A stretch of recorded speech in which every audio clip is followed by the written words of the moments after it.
पाकिस्तान समेत दुनिया भर में कल 8 सितंबर को इंटरनेशनल लिटरेसी डे यानी ख्वानदगी का आलमी दिन मनाया जाएगा, जिसका मकसद एक पुरअमन, मुनसिफाना और पायदार माशी तरक्की का मुआशरा कायम करने के लिए तालीम हासिल करने की अहमियत को उजागर करना है। और बात की जाए पाकिस्तान जैसे तरक्की पजीर मुल्क और माशरे की, तो ऐसे में यहाँ तालीम की अहमियत को उजागर करना और भी ज़्यादा ज़रूरी हो जाता है, क्योंकि पाकिस्तान में आज़ादी के 8 दहाइयों बाद भी तालीमी निज़ाम और तालीम के शोबे की सूरत हाल काबिल सताइश नहीं है। मुख्तलिफ बैनुल अक़वामी और मकामी रिपोर्ट्स के मुताबिक इस वक्त 5 से 16 साल तक के कम अज़ कम 2.5 करोड़ बच्चे स्कूलों से बाहर हैं और तालीम की शरह तकरीबन 60.8% है, जो पाकिस्तान जैसे दीगर तरक्की पजीर ममालिक के मुकाबले में भी बहुत कम है।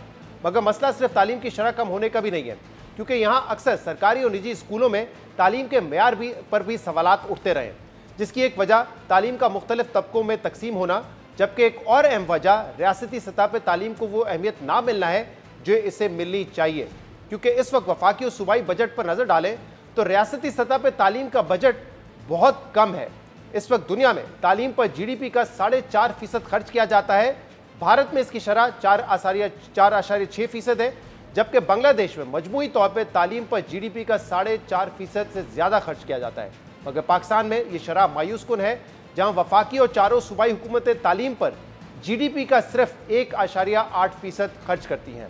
और अलमिया यह है कि 18वीं तरमीम के तहत तालीम का शोबा सूबों को मुंतकिल करने के बाद भी तालीम या ख्वानदगी की शरह में कोई गैर मामूली तब्दीली देखी नहीं जा सकी है, क्योंकि पाकिस्तान में 2012 में भी तालीम की शरह तकरीबन 57% थी और 13 साल बाद भी इसमें सिर्फ 3% का इजाफा हुआ है। 2012 में भी स्कूलों से बाहर बच्चों की फहरिस्त में पाकिस्तान दूसरे नंबर पर था और आज भी यही सूरत हाल है। और तशवीश की बात यह कि पिछले 10-15 सालों में मुल्क में आने वाली कुदरती आफात और बिलखसूस सैलाबों से तालीम के शोबे और तालीमी इंफ्रास्ट्रक्चर को शदीद नुकसान पहुंचा है। 2022 के सैलाब में लाखों बच्चों की तालीम मुतासिर हुई थी और हज़ारों स्कूल तबाह हुए थे, जबकि रवा साल भी खैबर पख्तूनख्वा में बारिश और सैलाब से 34 सरकारी स्कूल मुकम्मल तौर पर तबाह हो गए हैं, जबकि 648 स्कूलों को जुज़वी नुकसान पहुँचा है। इसलिए शरह ख्वानदगी में इजाफे के लिए और पाकिस्तान को तालीम याफ्ता वर्क फोर्स फराहम करने के लिए जहाँ वफाकी और सूबाई हुकूमतों को तालीमी बजट में इजाफे करने की ज़रूरत है, वहीं ये बात भी यकीनी बनाने की ज़रूरत है कि मौसमियाती तब्दीली के नतीजे में होने वाले नुकसानात में तालीमी निज़ाम, स्कूल इंफ्रास्ट्रक्चर और तलबा का नुकसान ना हो, ताकि मुस्तकबिल में मौसमियाती तब्दीली के मनफी असरात से आइंदा नस्लों की तालीम का सिलसिला मुतासिर ना हो। इस इशू पर बात करने के लिए आज हमने British high commissioner Jane Marriott को। Jane Marriott, thank you very much for joining us. Thank you. Thanks for having me on today. We'll talk about the International Literacy Day and the state of education in Pakistan, but let's talk about climate change first, because we have been talking about climate change for several years now, but now we are seeing the real widespread devastating effects in Pakistan. In the floods of 2022, Pakistan suffered an economic loss of $30 billion, 1,700 people died, and even in this monsoon season, hundreds of lives have been lost. There have been losses to livestock, damages to property and agricultural land.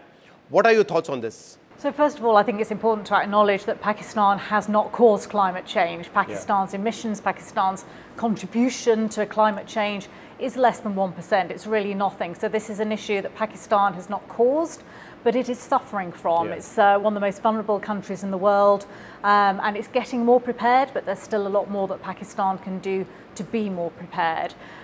The World Bank has estimated that between now and 2030, Pakistan needs about $348 billion.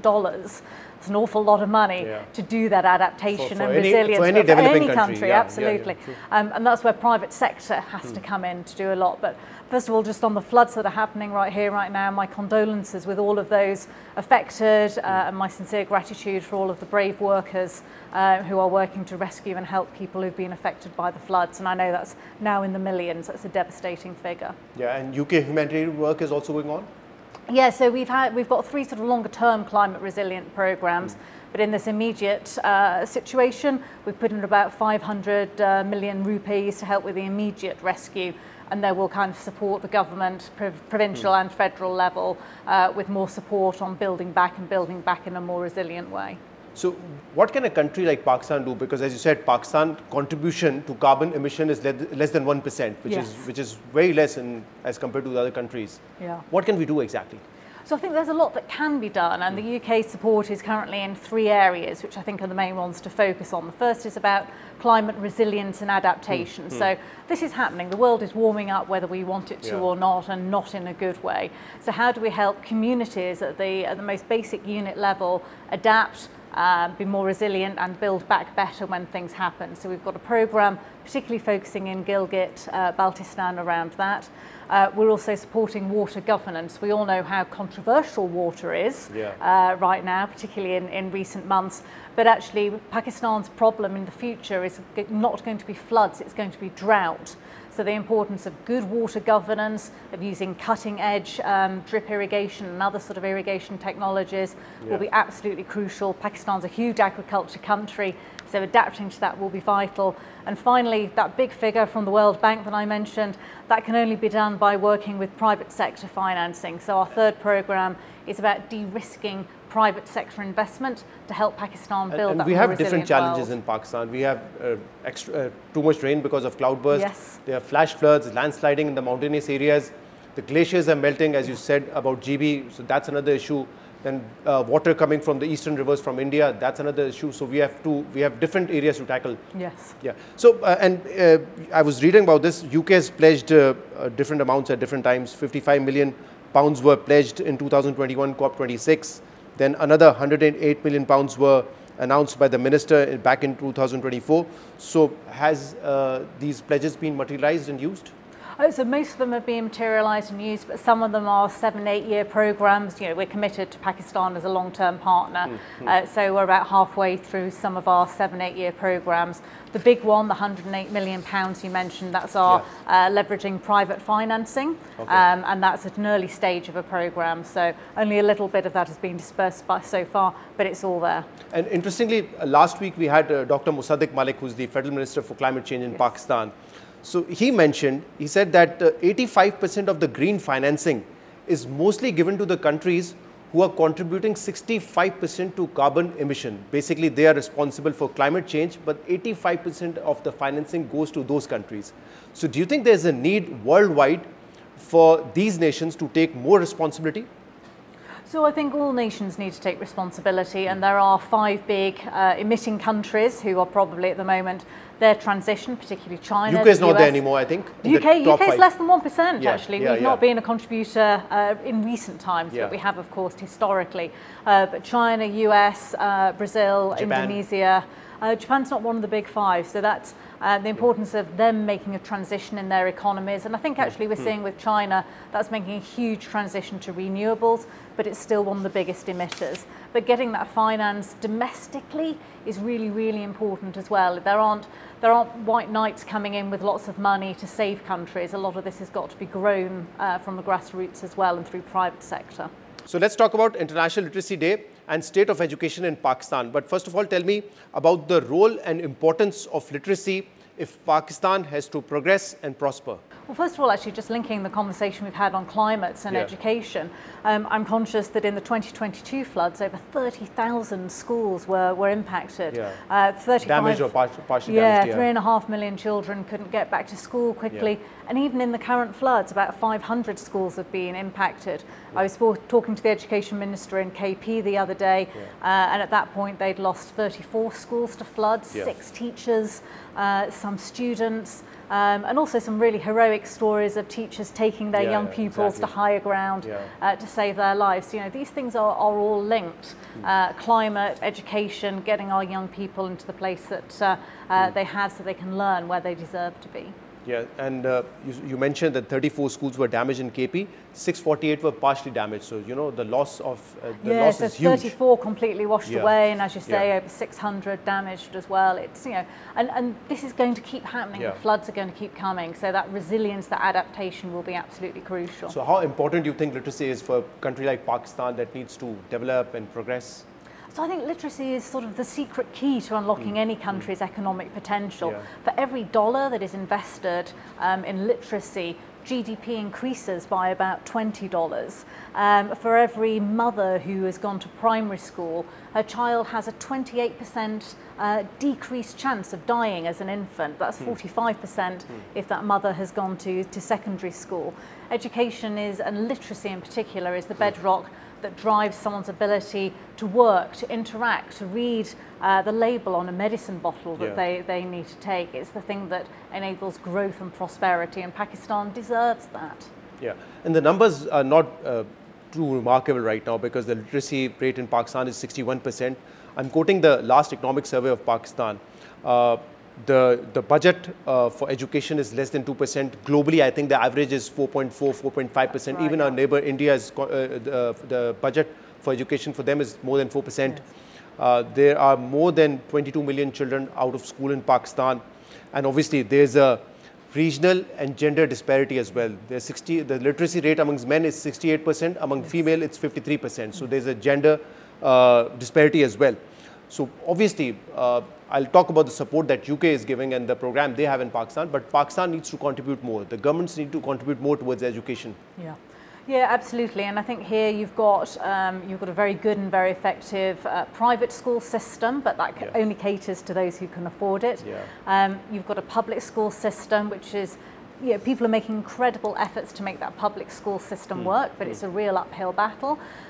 You've got 400,000 madrasas receiving another type of education, and as you say, over sort of 22 million, 25 million children out of school. Yeah. So there's a maths element to this about how you get education to all of those people, and then there's a quality aspect to it as well. And if you layer that on top of Pakistan's increasing population, so Pakistan's adding about the population of New Zealand to it every year. Yeah, it's 5 million or 6 million. Yeah, exactly. So that's a real uphill struggle for policymakers to do. So there absolutely needs to be more money spent on this, but more money well spent on this as well. That is important, because you spoke about the quality of education as well. Children out of school is one issue, but giving them quality education, especially in public schools, is very important. Yeah. So UK obviously has shown their support and commitment towards promoting education in Pakistan, and one such program is Khilo or Badho of UK. So what is the program about, and how effective has it been so far? So over the last decade, between 2012 and 2022, the UK's invested about $1 billion worth into schools and education. And some of that's been successful. It's probably educated about 4.5 million children who would have not got school education without that investment. But actually, that's not where I now see as adding the most value. Pakistan has got the smarts, it's got the intention, it's got really good people here. So where I see as adding value is much more on technical assistance and capacity building and partnering with Pakistan in a different sort of way. So we primarily run two programs. One is an evidence-based research. So what works best? What sort of education interventions are going to make the most difference? So that's our program called ED-DA that's been running for a while. And the other is our Girls and Out of School Children Action for Learning, or nicknamed GOAL, which is focused in particular in Punjab and Khyber Pakhtunkhwa, focusing on supporting delivery through the provinces. So everything we do is through government institutions, not directly. Right. So the focus is on both out-of-school children as well and the girls' education as well. Absolutely. And how important but not do you think neglecting the boys. We know that boys matter. Yeah, of course. But obviously, the role of women, obviously, in empowering any country, it's really key. So the focus is on that as well. Yes. And what about the technical education? Can you elaborate on that as well? So that's more about technical assistance, technical support. Yeah. So helping the education ministries with the technical advice and the government's learning that they need to do to know what's a good policy. So, if they're looking to change their curriculum, we can offer technical advice on things like, what is good practice in curricula across the world nowadays. Right. So there's another issue which I would like to talk about, is the resumption of Pakistan International Airlines flights to UK. Yes, I can't wait. You can't wait? I can't we wait. Can't wait either, because direct flight is always convenient. Yes. So when is the good news coming? Anytime? So I hope soon. So as you know, Pakistan has been taken off the air safety list. So Pakistan Airlines can now fly direct to the UK. I understand PIA are looking at a Islamabad-Manchester flight fairly soon. Yeah. There's a couple of sort of technical processes, paperwork to be done. That's all in hand, and I hope those flights will start very soon.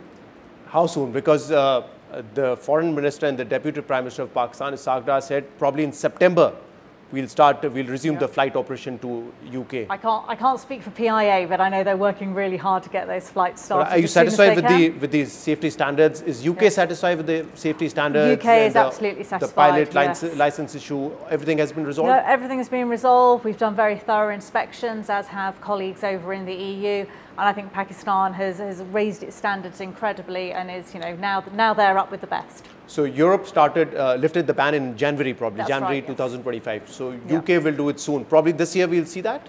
So we lifted our concerns in July, which means that the planes can start flying just as soon as the paperwork comes in. You need very practical things like getting your landing slots back where they've been rented out to other airlines. Okay. So these are things in Pakistan's control rather than the UK. And I know PIA and others are working very hard on it right now. So I'm looking forward to boarding that flight from Islamabad to Manchester. Hopefully very soon. Indeed, Hopefully very soon. inshallah. Thank you very much, Jane Mary, for joining us on the show. Thank you for having me on.